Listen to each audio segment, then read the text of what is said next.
Hey guys, Urban Combat Survivor here. This is gonna be a video response, not kinda, to Blue Collar Survival. He did a video. Let me grab the exact title here. WROL: The Role of Religious Leaders in Times of Crisis.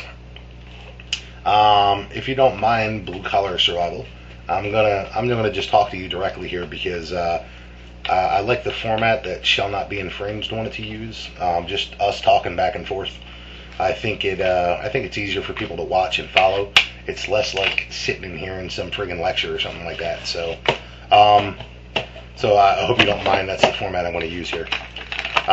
Anyone else listening, of course, this is an open conversation, and I hope you can get something from my response as well as the original video. You said in your video that I seem reluctant to talk about the role of the clergy, religious leaders, in any kind of breakdown situation. I want to clarify because I know people, in general, everybody interprets through their own prism. We walk in the light that we have.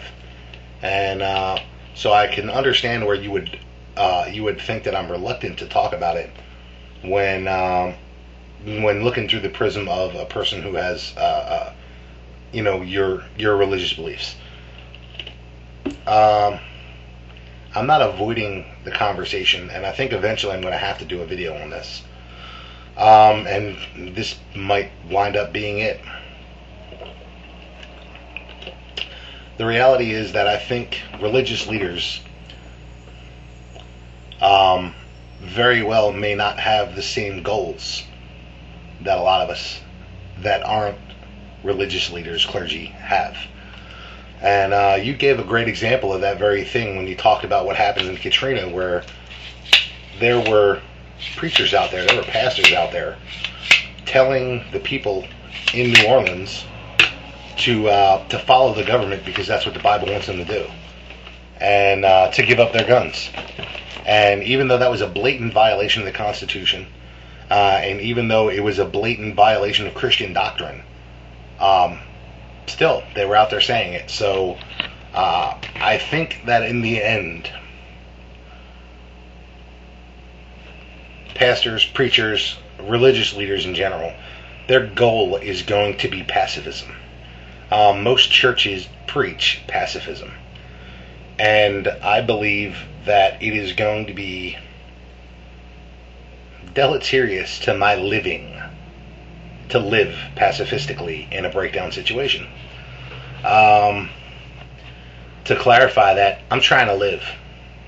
Not only am I trying to live, not only am I trying to survive, I'm trying to survive and thrive. I'm trying to have an area with a rule of law that is within my ability to establish. And if it continues and it expands, then great. If it gets to the point where there is an election process within and we actually elect a council and all that crap, great. But I'm not reluctant to talk about it, but I will be damn reluctant to hand over the reins of control of my safe zone to somebody who I don't know completely has the same goals that me and the people within my group and my family have. There have been a million instances in history where a religious leader has told their flock, those under their care, to go with peace and surrender to the enemy, and they were slaughtered. That's not going to be me. I think if I don't know how well you know your personal pastor, and I don't know if you've discussed this kind of stuff with your pastor. I think certainly any church is going to have a role in any breakdown situation. Yes, definitely. But is it going to be a leadership role? Not in my situation. No. That's just not going to happen.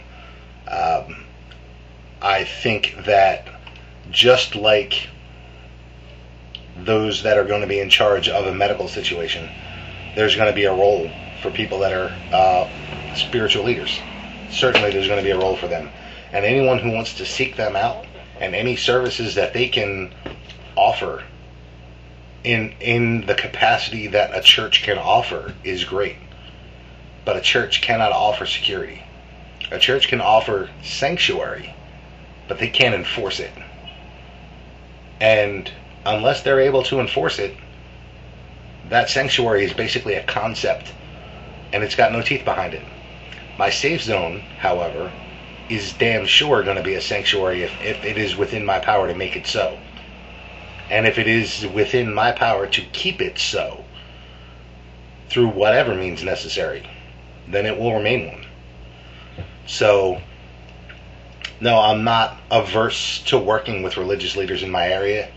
I'm not averse to having religious leaders in my safe zone. I'm not averse to incorporating the churches within my safe zone into the process of community building and maintenance. Not at all.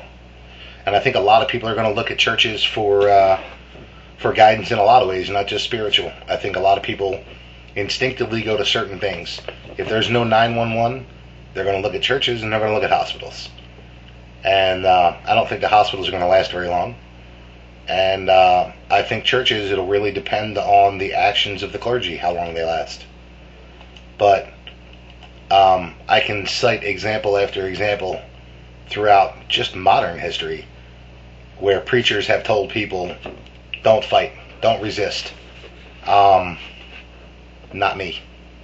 So I respect your belief system. That's fine. I will respect the belief system of anyone within my safe zone or within even this communication circle. I'll respect your belief and expect nothing more and require nothing more than that you also respect my stance as well. We don't have to agree on that. And if in your area you decide to put a preacher or a priest or a pastor in charge, then that's between you and the people in your area.